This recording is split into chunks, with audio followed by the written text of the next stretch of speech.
Today's episode of That Sounds Terrible, we're taking a look at a 150 watt 8 ohm guitar speaker. This is the LCFR 150 from Lichtlaerm Audio. Now, the LCFR 150 is a new speaker on the market. It is from Lichtlaerm Audio.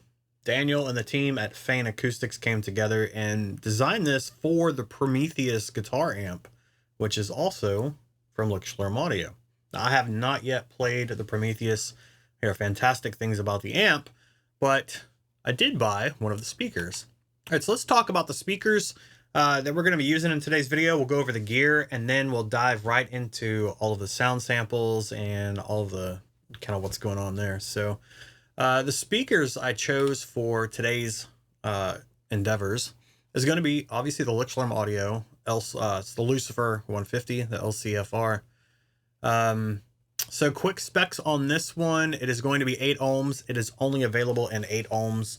I think maybe later it's coming out in 16 ohms, but I'm not 100% sure.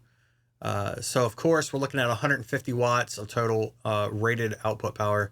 55 hertz to 5000 hertz is the frequency response range.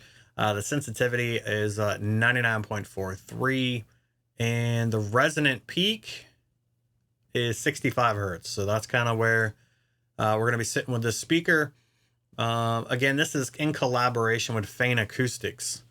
I don't know if a lot of you guys know anything about Fane or not, but I think they're a fantastic company. So next is going to be one of my favorite speakers from the Celestion family. It's the G12H75 Creamback, or the Creamback Heavy. I think it's a fantastic sounding speaker, but this one is 75 watts. It's 100 dB on the SPL. And then your frequency response is going to be 70 to 5000. The peak is at 75 hertz.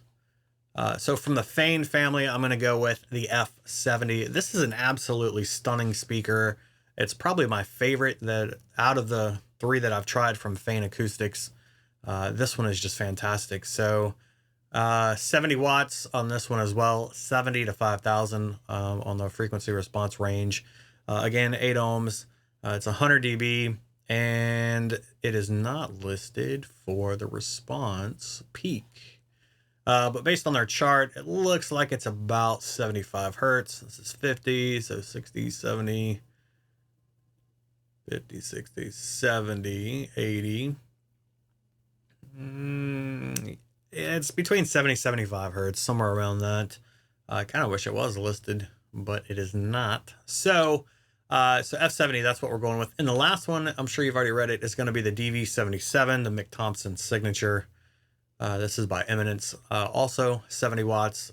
Frequency response is 70 to 5.3 with a peak around 70 hertz. So as you can see, all of these are kind of in that same ballpark, in that same realm. We should have not the same, but you'll definitely hear some differences from each manufacturer, and I think that's what's really cool about speakers. They're a cheap way to really modify your amp sound, and it's realistically, this is how you're going to get the largest change to your guitar tone.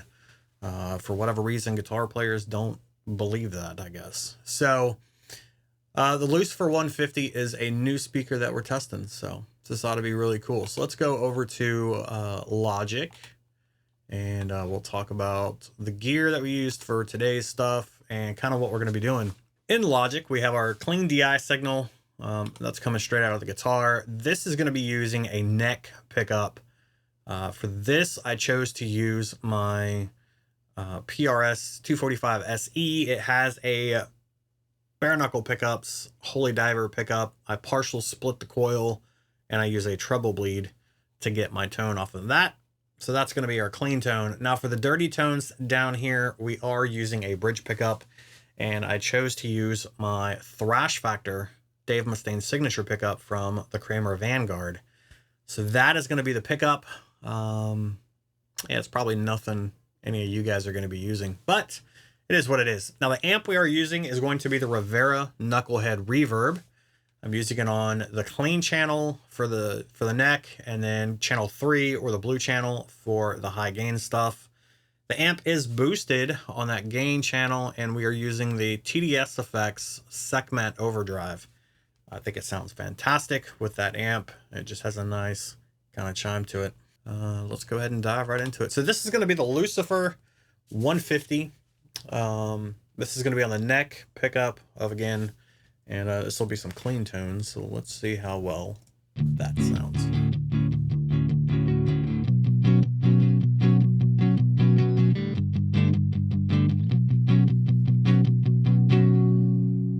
Not too bad.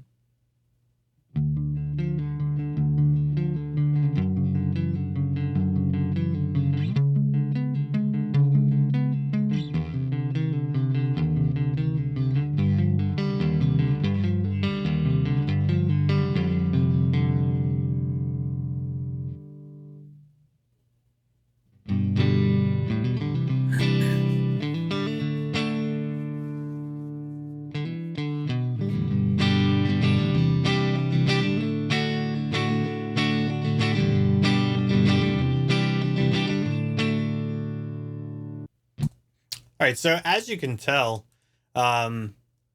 it's a very well balanced sound to me. It's very well balanced. It's not too over the top.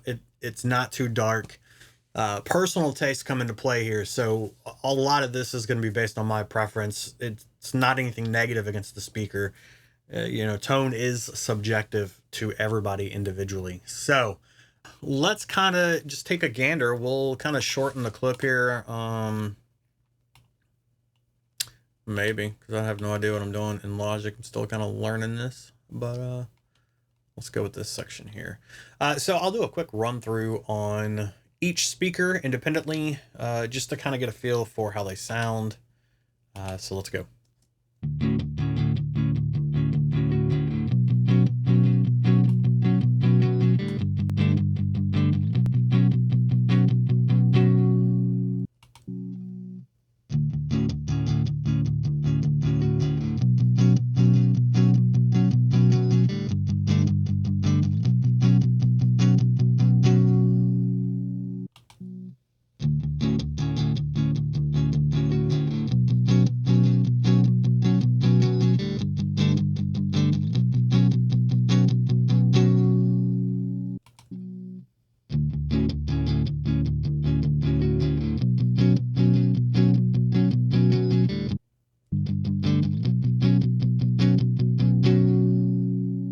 Whoops. All right, so yeah, they all sound pretty similar. There's a little bit of more scoop in one, a little bit more top end in the other. So let's do this, because I know it's all about one speaker and I'm trying to not showcase too much of the others, but we're gonna leave the Lucifer on. This is a very kind of I won't say dark, but it's not muddy, but it's like the presence has been rolled back some. There's less top end to me. So we're going to run through and see how it sounds, adding the Creamback, the F70, and the DV77. And let's see how that sounds.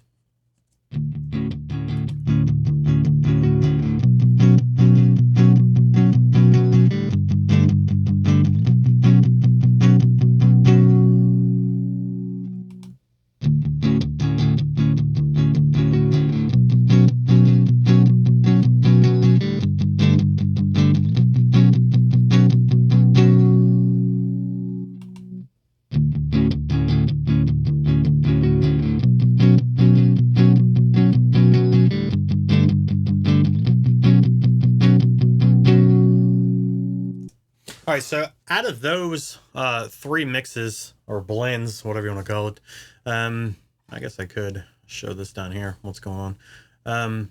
I actually prefer the F70. To me, they pair really well together. You know, you're getting a little bit of that top end from the F70. It helps to really balance and fill out the Lucifer. You know, it kind of adds that little sparkle that's not normally there from just the Lucifer by itself. I'll see if I can showcase that too while it's playing. It's a little dark, like the presence has been rolled down.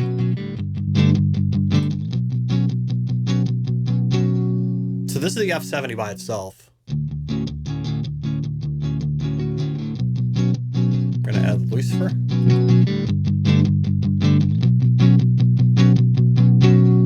They're very similar, very similar. Let's just go ahead and take a gander at the high gain stuff. So this is going to be And I don't remember exactly where the clips are. Somewhere around, probably here. But anyways, yeah, so let's go ahead and listen to the Lucifer on the high gain distortion.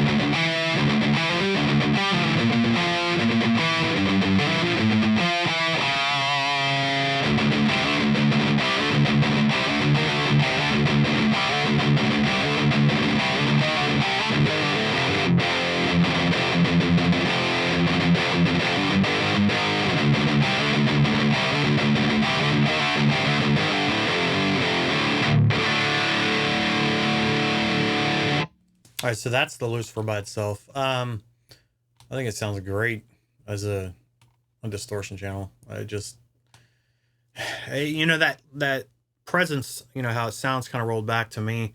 It makes the speaker so pleasant to listen to with high gain. It's not quite as ear piercing as a lot of people would say, like a V30 kind of is. That was one reason why I didn't like the V30. It just, to me, it just something about it I didn't like. And maybe it was back to that whole, the mojo, you know, the whole year 2000 thing or whatever. So let's go ahead and add in the Creamback, and we'll see how it sounds. I kind of go from there.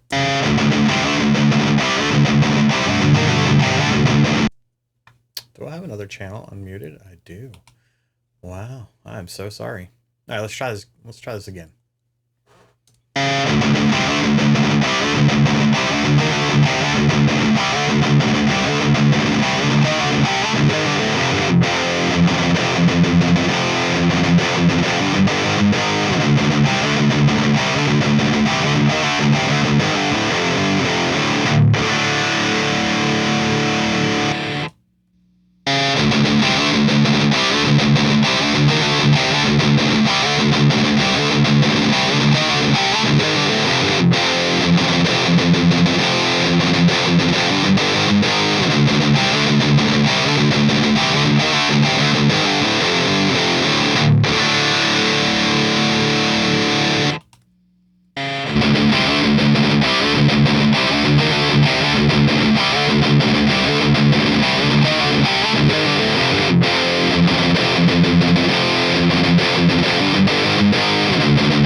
All right, let's talk about it.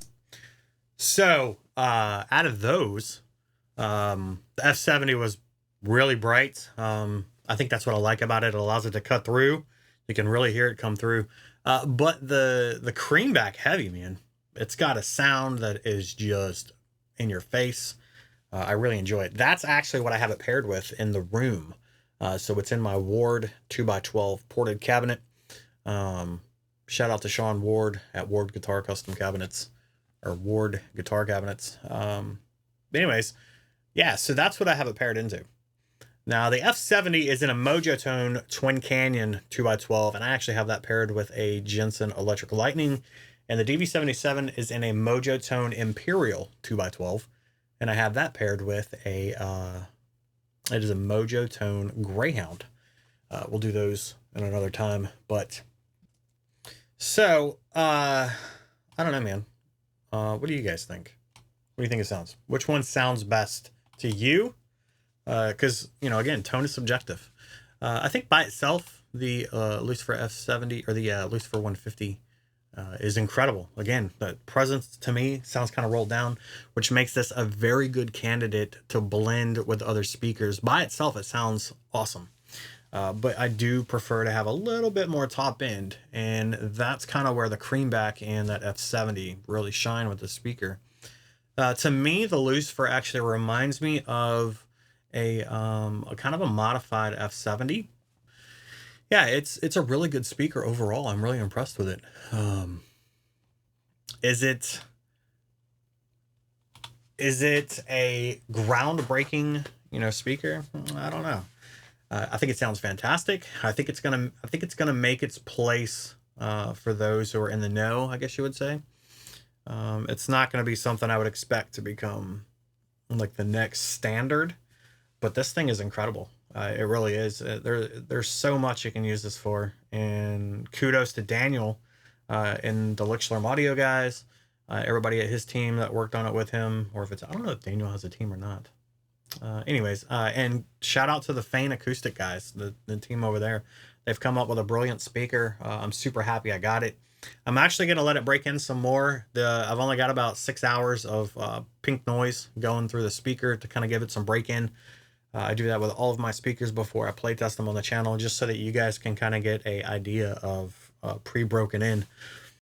So the overall gear that we used today, we had a PRS SE 245 with a Holy Diver in the neck. It is partially coil split, and I use a treble bleed, so that's what was recorded for that. That was on the Rivera clean channels, the Rivera Knucklehead Reverb, the KR100 on the cleans, and there was no boost or anything, so it was just the amp. For the distortion channel, or the dirty stuff, we used my Kramer Vanguard, Dave Mustaine's signature, with his Seymour Duncan Thrash Factor pickup. That was only on the distortion channel. We used the Knucklehead Reverb, the KR100, on channel 3, the blue channel, and I boosted it with a TDS Effects Secmat Overdrive to give it some added, saturation and character to the channel.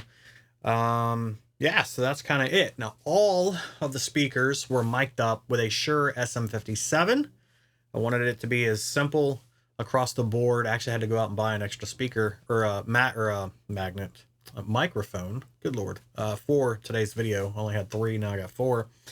And yeah, so that's going to be it, really. That's today's kind of nonsense. Anyways, make sure you check out Daniel and the Lichtlaerm team. If you've never heard of Fane Acoustics, by all means, check them out. They're an incredible speaker company. They are in the UK. All their stuff is done handmade. Of course, Celestion speakers and Eminence speakers are also 2 fantastic manufacturers as well. Please, in the comments, tell me below what you guys thought. Subscribe, like, share. I'll see you in the next one.